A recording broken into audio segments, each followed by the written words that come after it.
அல்லேலூயா. அவரிடத்தில் விசுவாசம், சொல்லி முடியாத மகிமையை நிறைந்த இருக்கிற நான் சந்தோஷம் உள்ளவளா என்ன பண்ற, களி கூறுகிறேன். இருந்தா ஒரு ஆமென் சொல்லுங்க. அப்ப பாருங்க, தேவன் மேல நம்ம அன்பும் விசுவாசமா தான் நம்ம வாழ்க்கையை சந்தோஷமாய் மாத்தோம். எத்தனை பேருக்கு விளங்குதுங்க? அது எப்படிப்பட்ட அன்பு? காணாமல் இருந்தும் அன்பு கூறுது, தரிசியாமல் இருந்தும் விசுவாசமா இருக்கிறது. சொல்லுங்க, காணாமல் இருந்து அன்பு கூறுது, தரிசியாமல் இருந்து விசுவாசமாய் இருக்கிறது. இதுதான் என்ன பண்ணுது? சொல்லி முடியாத மகிமையால் நிறைந்திருக்கிற சந்தோஷம் உள்ளவர்களாய் நம்மளை களிகூற செய்கிறது. இதனுடைய பயன் என்ன அப்படின்னா, விசுவாசத்தின் பலனாகிய ஆத்தும ரட்சிப்பை என்ன பண்றீங்க? அடைகிறீர்கள். இருந்தா ஒரு ஆமென் சொல்லுங்க. அல்லேலூயா. இந்த விசுவாசமும் இந்த அன்பும், சொல்லுங்க, விசுவாசமும் சொல்லுங்க, விசுவாசமும் அன்பும் என்னையா உண்டாக்குது? என் வாழ்க்கையில சந்தோஷத்தை உண்டாக்குங்க. இந்த சந்தோஷம் என்னத்தை உண்டாக்குது? ஆத்தும ரட்சிப்பை உண்டாக்குது. சொல்லுங்க, என் ஆத்துமா பாதாளத்துக்கு போறதுல இருந்து என் ஆத்துமா என்னை காத்துக்கொள்ள செய்கிறது. இருந்தா ஒரு ஆமென் சொல்லுங்க. நான் சொல்றேங்க, உங்களுக்குள்ள இந்த அன்பும் இந்த விசுவாசம் வேணும். சொல்லுங்க, இந்த அன்பும் விசுவாசமும், தேவன் மேல அன்பு விசுவாசம் வேணும். தேவன் மேல அன்பு விசுவாசமா இருக்கிறவனா சந்தோஷமா இருக்க முடியும். ஆமென். விசுவாசம் இல்லாதவன் சந்தோஷம் இருக்க முடியாது.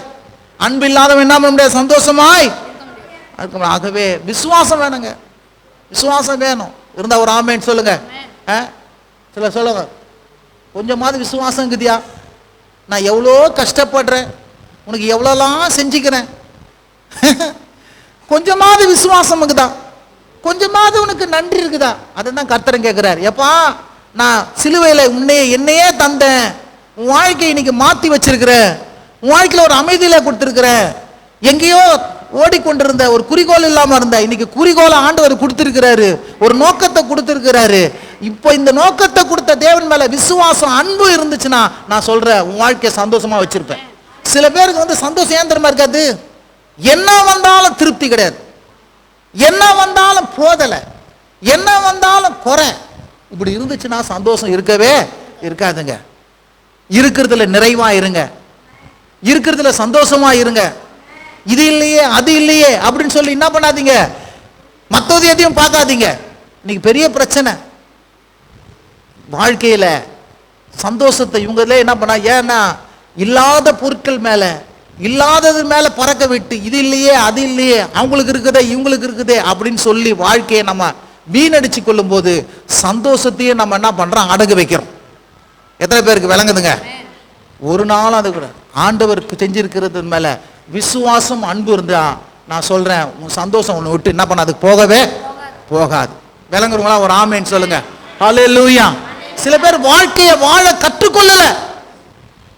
ஒரு பெரிய அற்புதமான ஒரு வாழ்க்கை, இந்த வாழ்க்கையை வாழ கற்றுக் கொடுத்து தான் பல மதங்கள் சொல்லுது பாருங்க. அதற்கான வழிமுறைகளை சொல்றாங்க, அவங்க அதற்குமான பிராக்டிக்கலை கொடுக்குறாங்க, என்னென்னமோ சொல்றாங்க. ஆனா இங்க ரொம்ப ஈஸியா இயேசு சொல்றார், எப்ப என் மேல விசுவாசமா இரு, என் மேல அன்பா இரு, நான் தான் வாழ்வு, நானே ஜீவன், நானே நல்வாழ்வு. என் மேல விசுவாசமா அன்பா இருந்துட்டான்னு வச்சுக்க, உன் வாழ்க்கை சந்தோஷமா மாறிடும். இருந்தா ஒரு ஆமென் சொல்லுங்க. ஹல்லேலூயா, ஹல்லேலூயா. இவன் நிறைவா வாழ்வான். சந்தோஷம் அவனுக்குள்ள விசுவாசம் அன்பு இல்லைன்னு வச்சுங்களேன், நிறைவா வாழ மாட்டான். என்ன செஞ்சாலும் அவனுக்கு திருப்தி இருக்காது. என்னத்த பண்ணிட்டீங்க நீங்க, அவங்கெல்லாம் பாருங்க என்னென்னலாம் பண்றாங்க வீட்டுக்காரங்க, நீங்க என்னத்த பண்றீங்க? இவர்கிட்ட நல்லதை பார்க்க மாட்டாங்க, இவர்கிட்ட சின்ன ஓட்டை இருக்குது பேர், அந்த ஓட்டையை தான் பார்த்துருப்பாங்க. இவங்களுக்கு பார்வையெல்லாம்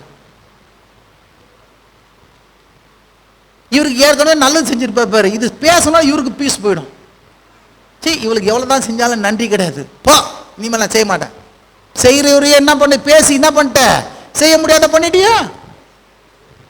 அதனால குறைய பார்க்காதீங்க, அவங்க கிட்ட இருக்கிற நிறைவை பாருங்க. இருந்தா ஒரு ஆமென் சொல்லுங்க. அல்லேலூயா. நிறைவை பாருங்க. அடுத்தவங்களை வந்து ஹட் பண்றது ஈஸி, அடுத்தவங்களை அப்ரிஷியேட் பண்றது கஷ்டம். இது சரியில்லை அது சரியில்லை அது சரியில்லை ஈஸியா சொல்லிட்டு போயிடலாம். எவ்வளோ நல்லது இருக்கும், நாளுக்கு என்னது மாத்திப்பாங்க. விளங்குறவங்களா ஒரு ஆமேன் சொல்லுங்க. ஹல்லேலூயா. வசனம் வாசிப்போம். 1 யோவான் 1:4 முடிக்கணும்.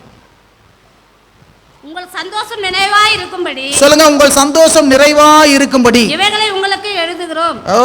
இவைகளை உங்களுக்கு எழுதுகிறோம். தேவன் ஒளியாய் இருக்கிறார். தேவன் ஒளியாய் இருக்கிறார். அவரில் எவ்வளவேனும் இருள் இல்லை. அவரில் எவ்வளவும் இருள் இல்லை. இது நாங்கள் அவரிடத்தில் கேட்டு உங்களுக்கு அறிவிக்கிற சுவிசேஷமாய் இருக்கிறது. தேவன் ஒளியாய் இருக்கிறார், அவரிடத்தில் எவ்வளத்திலும் இருள் இல்லை. நாங்கள் கேட்டு உங்களுக்கு அறிவிக்கிற விசேஷமாய் இருக்கிறது. அப்புறம் நாம் அவரோடு ஐக்கியப்பட்டவர்கள் என்று சொல்லியும், நான் அவரோடு கூட ஐக்கியப்பட்டவர் என்று சொல்லியும், இருளிலே நடக்கிறவர்களாய் இருந்தால் சத்தியத்தின்படி நடவாமல் பொய் சொல்லுகிறவர்களாய் இருப்போம். பாருங்க, இந்த சொல்றாரு, உங்கள் சந்தோஷம் நிறைவாய் இருக்கும்படி இவைகளை உங்களுக்கு எழுதுகிறேன். மேல 3ஆம் வசனம் சொல்லுது, நீங்கள் எங்களோடு ஐக்கியமாகும்படி நாங்கள் கண்டும் கேட்டும் இருக்கிறதை உங்களுக்கு அறிவிக்கிறோம். எங்களுடைய ஐக்கியம் பிதாவோடும் அவருடைய குமாரனாகிய இயேசு கிறிஸ்துவோடும் இருக்கிறது. பாருங்க, யோவான் சொல்றாரு, எங்களுடைய ஐக்கியம் பிதாவோடும் இயேசு கிறிஸ்துவோடும் இருக்கிறது. சொல்லுங்க, எங்களுடைய ஐக்கியம் பிதாவோடும் இயேசு கிறிஸ்து. நம்மளுடைய ஐக்கியம் எங்க இருக்கணும்? தேவனோடு இருக்கணும், கிறிஸ்துவோடு கூட இருக்கணும், வசனத்தில் ஐக்கியமா இருக்கணும். சொந்தக்காரர்கிட்ட ஐக்கியமா இருங்க, கணவன்கிட்ட ஐக்கியமா இருங்க, மனைவி கிட்ட ஐக்கியமா இருங்க, பிள்ளைகிட்ட ஐக்கியமா இருங்க, விசுவாசிகள் கிட்ட ஐக்கியமா இருங்க. நான் இல்லைன்னு சொல்லல. ஆனா எல்லாவற்றுக்கு காட்டிலும் தேவனோடு கிறிஸ்துவோடு ஐக்கியமா இருந்தா, வசனத்தோடு ஐக்கியமா இருந்தா உங்க சந்தோஷம் நிறைவா இருக்கும். சொல்லுங்க, உங்க சந்தோஷம் என்னவா இருக்குங்க? அதை விட்டுட்டு தேவனை விட்டுடுங்க. எனக்கு ஃப்ரெண்ட்ஸ் தான் முக்கியம், அவங்க தான் எனக்கு ரொம்ப ரொம்ப முக்கியம், அவங்ககிட்ட பேசாமல் இருக்க முடியாது, அவங்ககிட்ட விசாரிக்காமல் இருக்க முடியாது. ஓடுன்னு ஓடினா தேவனுடைய ஐக்கியத்தை விட்டுடுவேன், வசனத்தின் ஐக்கியத்தை விட்டுருவேன், பிதாவோட ஐக்கியத்தை விட்டுருவேன். அந்த ஐக்கியத்தை விட்டா உன் சந்தோஷம் என்ன பண்ணாது? நிறைவா இருக்கவே இருக்காது. அப்ப நிறைவா இருக்கிறதுக்கு யாருங்க? நிறைவான தேவனோடு கூட ஐக்கியமா இருங்க. மனுஷனோட ஐக்கியமா இருக்க கூட மனுஷனோடு கூட இருக்கணும். தேவனை விட்டுட்டு, தேவனுக்கு முக்கியத்தை தரத்தை விட்டுட்டு, மனுஷன் தான் எனக்கு முக்கியம், அவன் தான் என்னை காப்பாற்றுவான் அப்படின்னு சொல்லி என்ன பண்ணக்கூடாது? ஓடக்கூடாது. ஹலோ, இருக்கிறீங்களா? அப்படிப்பட்டவங்கள தான் இந்த இடத்துல சொல்றாரு, தேவன் ஒளியா இருக்கிறார், அவர் இருள் இல்லை. நாங்கள் அவரிடத்தை கண்டு உங்களுக்கு கேட்கிற விசேஷமாய் இருக்கிறது. நான் அவரோடு கூட ஐக்கியப்பட்டவன் சொல்ல, நான் அல்லங்க, நான் இயேசுவோடு தான் இருக்கிறேன், நான் என்ன பிதாவோடு தான் இருக்கிறேன் அப்படின்னு சொல்லிட்டு ஒளியில நடக்காம இருளிலே நடந்தா நம்ம என்ன யாருங்க?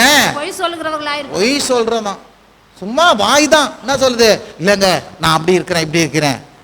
பொய் சொல்லக்கூடாது கர்த்தர்கிட்ட. சொல்லுங்க, பொய் சொன்னா என்ன இருக்காதுங்க? பக்கம் சொல்லுங்க, பொய் சொன்னா என்ன இருக்காதுங்க?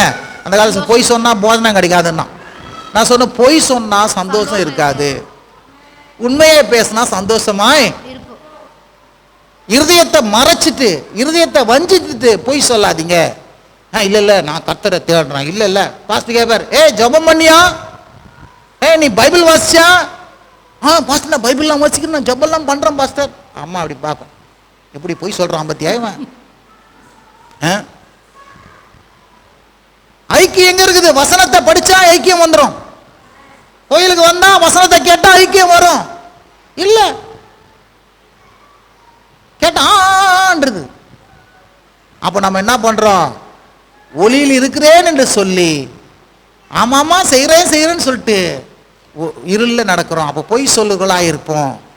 அதனால நான் சொல்றேன், நம்ம சந்தோஷம் நிறைவா இருக்கணும்னா பிதாவோடு குமாரனாகிய இயேசு கிறிஸ்துவோடு என்ன பண்ணோம்? ஐக்கியம் வேண்டும். பக்கத்துல சொல்லுங்க, ஐக்கியம் வேண்டும். தேவ மக்களோடு கூட ஐக்கியம் வேண்டும். உலக சிநேகம் தேவனுக்கு விரோதமான பகை. சில பேர் எப்போதும் என்னது ஃப்ரெண்ட்ஸ் ஃப்ரெண்ட்ஸ் ஃப்ரெண்ட்ஸ். என்ன ஃப்ரெண்ட்ஸு? ஒரு மாதிரியான ஃப்ரெண்ட்ஸ்.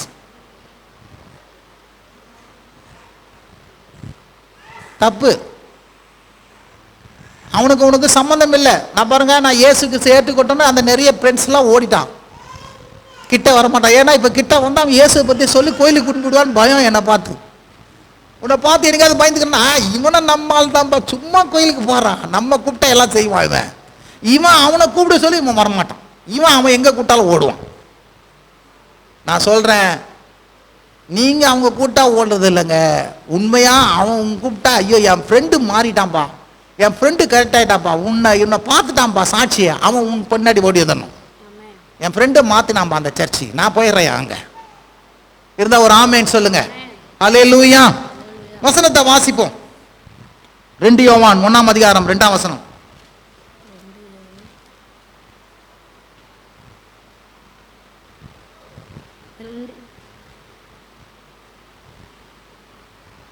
யோவான் 1ஆம் அதிகாரம் 2ஆம் வசனம். அந்த ஜீவன் வெளிப்பட்டது, அது பிதாவிடத்திலும் எங்களுக்கும் வெளிப்பட்டதும் நித்தியமாக இருக்குது. அந்த ஜீவனில் கண்டு அதை குறித்து சாட்சி கொடுக்கிறோம், அதை எங்களுக்கு அறிவிக்கிறார். இல்லை வாசிங்க.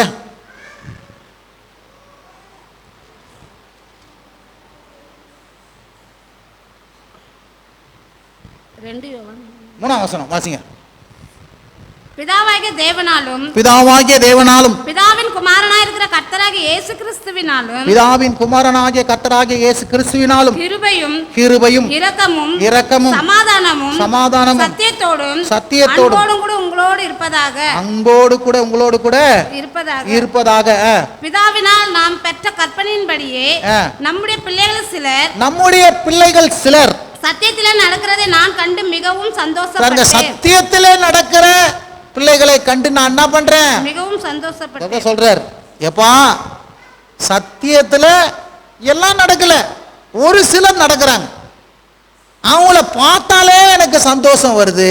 சொல்லுங்க, அவங்கள பார்த்தாலே சந்தோஷம். அப்ப பாருங்க, சத்தியத்துல நடந்தால் சந்தோஷம் வரும். சொல்லுங்க, பக்கத்துல சொல்லுங்க, சத்தியத்தில் நடக்கணும். அடகு வைக்க கூடாது. என்ன அடகு வைக்க கூடாது? சத்தியத்துக்கு விரோதமா எதையாவது ஒன்று செஞ்சுட்டு நம்ம உள்ளத்தை என்ன பண்ணக்கூடாது? அடகு வச்சிடக்கூடாது. அடகு வச்சுட்டா நமக்கு சொந்தமாகாது அந்த பொருள். எப்போ மீட்டா தான் சொந்தமாகும். எத்தனை பேருக்கு விளங்குது நான் சொல்றது? சத்தியத்தில் நடக்கிறதுக்கு காம்ப்ரமைஸ் பண்ணக்கூடாது. இது உள்ளம் சொல்லுது, இது செய்யக்கூடாதுன்னா செய்யக்கூடாது. சத்தியத்துக்கு விரோதமா நான் செய்ய மாட்டேன். சொல்லுங்க, சத்தியத்துக்கு விரோதமா நான் என்ன பண்ண மாட்டேன்? செய்ய மாட்டேன். இந்த இடத்துல சொல்றாரு,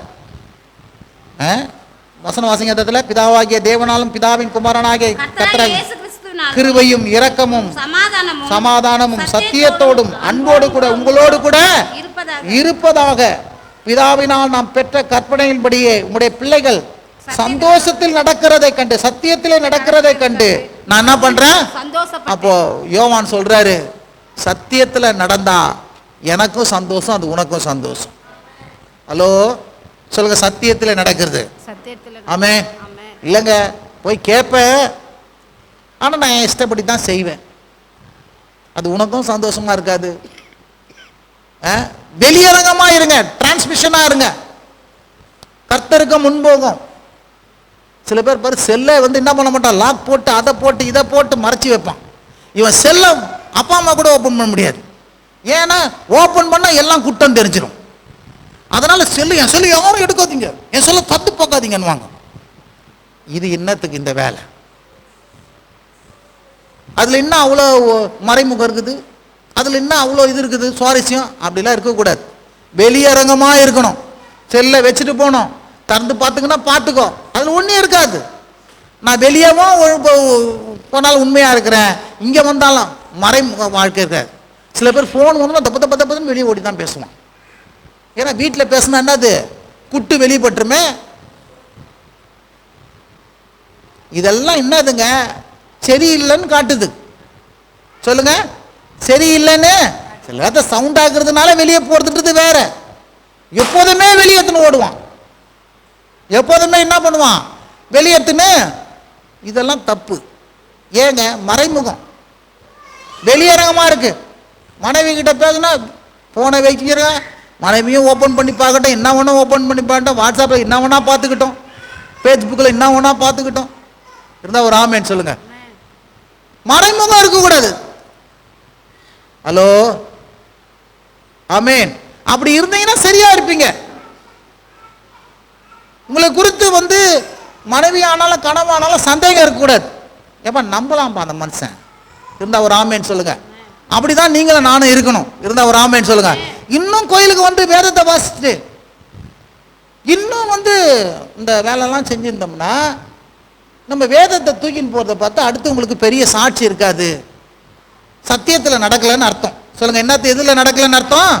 சத்தியத்தில் நடக்கலைன்னு அர்த்தம். 3 யோவான் 1:4 என் பிள்ளைகள் சத்தியத்திலே நடக்கிறார்கள் என்று சொல்லுங்க, என் பிள்ளைகள் சத்தியத்திலே நடக்கிறார்கள் என்று நான் கேள்விப்படுகிற சந்தோஷத்திலும் அதிகமான சந்தோஷம் எனக்கு இல்லை. பாருங்க, உங்க பிள்ளைகள் சத்தியத்தில் நடக்கிறதும் நீங்க சத்தியத்தில் நடக்கிறதும் நம்ம கேள்விப்படுறோம் பாரு. அப்பா என் பிள்ளைய குறித்து நல்ல சாட்சி வருதுப்பா, ஒழுக்கமா இருக்கிறான், ஏசப்பாக்கு சத்தியமா சாட்சியா இருக்கிறான், வசனத்தின்படி வாழ்றான், அந்த கேள்விப்படுறோம் பாரு, அந்த சந்தோஷத்துக்கு ஈடுவான சந்தோஷம் வேற சந்தோஷம் இல்ல. இருந்த ஒரு ஆமேன்னு சொல்லுங்க. உங்க பிள்ளைகளை பொறுத்து என்ன பண்ணாங்க? நல்லா கேள்விப்படணும். சொல்லுங்க, நல்லா நீங்க கேள்வி பண்ணணும், உங்களை குறித்து நான் நல்லா கேள்வி பண்ணணும்.